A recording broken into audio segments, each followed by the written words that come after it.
റഷ്യയിലെ ഭൂചലനത്തെ തുടർന്ന് ജപ്പാൻ തീരത്തും റഷ്യൻ തീരത്തും വലിയ തിരമാലകൾ സുനാമി തിരമാലകൾ പ്രത്യക്ഷപ്പെട്ടു. ജപ്പാനിൽ യിലെ മുഖേന തുറമുഖമായ നബോഡയിലാണ് 30 സെന്റിമീറ്റർ ഉയർന്ന തിരമാലകൾ ആഞ്ഞടിച്ചത്.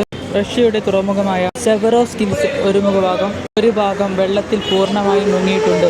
റഷ്യയിലെ കാംചുക്ക എന്ന് പറയുന്ന ഒരു ദ്വീപിൽ 8.7% ഭൂചലനമാണ് അനുഭവപ്പെട്ടതെന്നും 8.7 എന്ന് പറയുമ്പോൾ വളരെ ഉയർന്ന ഭൂചലനമാണ് രേഖപ്പെടുത്തിയിരിക്കുന്നത്. 1 മീറ്റർ ഉയരത്തിൽ വരെ തിരമാലകൾ പ്രതീക്ഷിക്കണമെന്നാണ് പറഞ്ഞിരിക്കുന്നത്.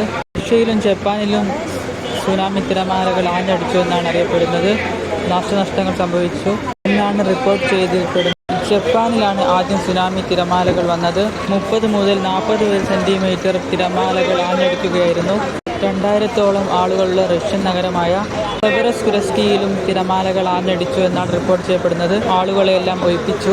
ആണവ കേന്ദ്രത്തിൽ നിന്ന് ആളുകളെ ഒഴിപ്പിച്ചിട്ടുണ്ട്.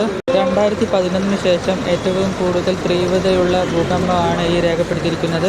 ജോലിക്കാരെയെല്ലാം ഒഴിപ്പിച്ചു. ആണവ കേന്ദ്രങ്ങളിൽ നിന്നും ജോലിക്കാരെയൊക്കെ ഒഴിപ്പിച്ചു. എല്ലാവരോടും ജാഗ്രതയിലിരിക്കാനാണ് മുന്നറിയിപ്പ് നൽകിയിരിക്കുന്നത്. മറ്റു പല സ്ഥലങ്ങളിലും സുനാമി മുന്നറിയിപ്പുണ്ട്. അതുപോലെ ഇക്വഡോർ, ബുഗാംബി എന്നീ സ്ഥലങ്ങളിലും മുന്നറിയിപ്പുണ്ട്.